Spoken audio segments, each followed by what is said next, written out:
Historians have read it, water as a devastating event that no one talks about. The Victoria Hall disaster. All because kids were being kids in a death trap.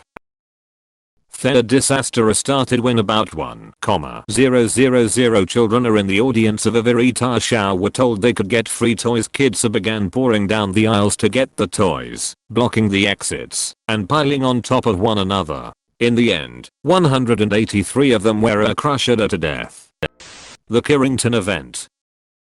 In 1859, solar flares hit the Earth causing an aurora borealis effect to be seen all over the world. It lasted for several days, during which time it was reportedly bright enough to read by at midnight. Telegraph operators reported receiving shocks and burns from the devices, and in some cases, removed the batteries powering the telegraphs, as signals were being disrupted by the geomagnetic storm. After removing the batteries, the telegraphs still operated, in some cases better than they had when powered. It wasn't particularly devastating at the time, but it's estimated that, if a similar storm were to hit us today, it would cripple the entire planet for potentially decades. The estimated repair cost in the US alone is measured in the trillions. In 2012, a similar storm missed the Earth by 9 days. The Antigen Massacre of 2005 in Uzbekistan. It is largest mass shooting in Asia since Tiananmen Square, with over 1,000 killed and even more wounded. The Uzbek government forcefully silenced reform protests by firing into the crowd and then kicked out 90% of Westerners in the country when the US government UN tried to investigate. Terrible loss of life that rarely gets remembered because the Uzbek government tried so hard to cover it up. Edit. I know this because my family was one of the many permanently kicked out when I was 2 years old. I'm not really a proper historian, but I feel the need to mention the Bronze Age collapse. It's not as though nobody talks about it at all, but considering how catastrophic it was, it doesn't get nearly enough attention. At this time civilizations were still pretty scarce, but the Eastern Mediterranean was full of them. We can't pinpoint an exact reason, but at some point it all fell apart. The Mycenaeans? Gone. The Hittites? Gone. The Minoans? Gone. The Egyptians? Barely clinging on, and having serious problems. There are many things that happened around that time in that general area that could be the culprit. Volcanoes, earthquakes, drought, famine, war, and invasions from foreigners that came by boat that historians have named the Sea People because we have basically no idea where they came from. In reality, it was probably a combination of some, or even all of them. Again, I'm not a proper historian by any means, but this is what I heard. Actual historians, feel free to correct any mistakes or mention something I missed. This is fairly recent, started in 1998 and ended in 2003, but the Second Congo War, it was the deadliest conflict since WW2 with about 5.4 million deaths, a vast majority of them due to malnutrition and disease. Edit. Glad to see this post getting so much attention. As some of you mentioned, a lot of African history is overlooked, so here are a few more 20th century African conflicts to look into if you are interested. Boer Wars, Mau Uprising, Rhodesian Bush War, First and Second Liberian Civil War, Sierra Leone Civil War, Angolan Civil War, First and Second Sudanese Civil War, Somali Civil War, Eritrean Ethiopian War, Congo Crisis, Nigerian Civil War. Baghdad used to be one of the biggest and most vibrant cities in the world in the 1200s, until the Mongols came. Baghdad did not recover its year 1200 population until the 1980s. I am always amazed that people know so little about Pol Pot in Cambodia. His regime killed 25% of its population. Let that sink in. 1 in 4. If you were educated, you were first killed. The Johnstown Flood of 1889. The deadliest civil engineering disaster on US soil. It killed 2,209 people. After a dam collapsed, it swept up rail cars, passengers, trees, an entire town of 10,000, then swirled it around and ejected the debris downriver into a bridge where it all caught fire. Destruction beyond belief, and also that some rich steel magnates up the mountain didn't maintain the dam they used to keep their fishing reservoir. During WW2 the Japanese had invaded the Alaskan island of Attu. On the island was the village of Attu where the Aleutian tribe had lived for centuries.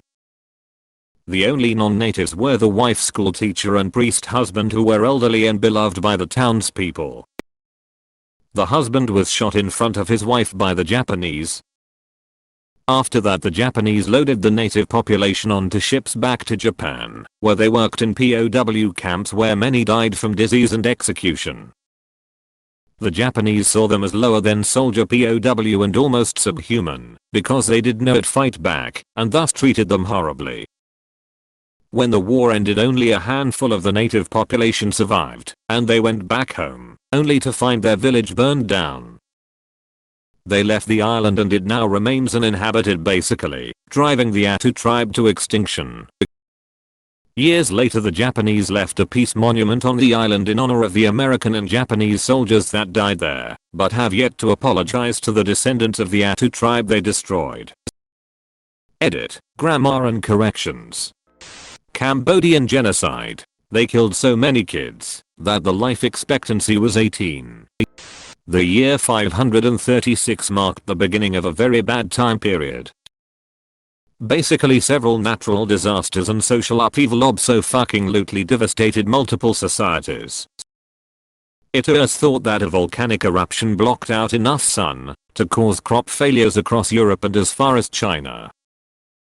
While this was happening, terrible plagues were also afflicting the Middle East. Economies everywhere fell to ruin, and stagnation in the years that followed because several other eruptions later made things worse. Taping Heavenly Kingdom of Hangzhouquan.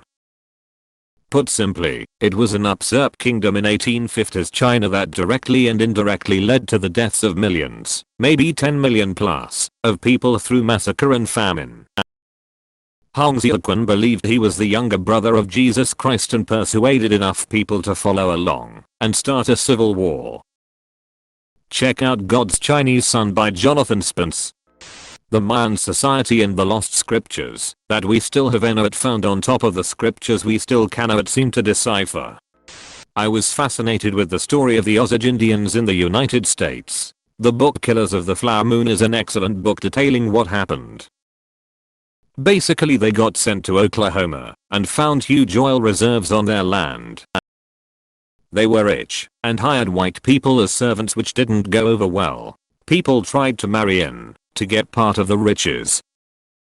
There were tons of murders and the investigation led to the creation of the FBI in the United States. The Taping Rebellion. Around the same time as the American Civil War, a massive civil war raged in China. The rebellion was led by Hangzhouquan, who proclaimed himself to be the brother of Jesus Christ. Estimated 20-30 million dead. For reference, 1 million died in the American Civil War. Galveston, Texas was once considered to be one of the most important commercial ports in the United States, and was referred to by several fantastical names such as the Queen City of the Gulf and the Wall Street of the West. All that changed when it suffered a near direct hit from a devastating Category 4 hurricane in 1900, the deadliest natural disaster in American history. Pretty much the entire city was destroyed by a storm surge, and anywhere from 8,000 to 12,000 people died. Galveston was rebuilt, but it never truly regained its status. Houston became the state's commercial center in the storm's wake, in addition to other factors. Pakistan's genocide of Bengalis, now Bangladesh, in 1971. Estimation of people killed 200k to 3 million Bengalis, and about 200k to 400k Bengali women were raped. Pakistan still denies the genocide, and hardly anyone talks about it. Left square bracket. The Bronze Age collapse. Arguably more devastating than the fall of the West Roman Empire. So much knowledge lost. Truly one of history's great mysteries. I recommend reading up on it. It is really interesting. The Rwandan genocide has got to be one of these events. I watched Shake Hands with the Devil here a while ago and highly recommend it. Unspeakable acts of brutality inflicted. Still gives me chills. 10 tragic days during the Mexican Revolution. US Ambassador Henry Lane Wilson conspired with the nephew of the former Mexican president and Mexican Army general in the US Embassy in Mexico City to assassinate the newly elected president of Mexico. Absolutely wild and tragic assassination that shook Mexico in 1913. In 535, humans went through hell. Many reported a strange color in the skies, not just in Europe. A dense, dry fog was also reported in Asia and the Middle East. Even the regions, now known as the Americas, weren't spared. For instance, drought in Peru. Temperatures were rather low in some places. It snowed either in the summertime. One survivor, a Roman politician named Cassiodorus, explained about the bluish sun and no shadows being cast, even in the noon. It has been hypothesized that Iceland holds the reason for the events between the years 535 and 536. Iceland is known for its volcanoes, and it was possible one such was to blame. Edit. Thanks for the sliver.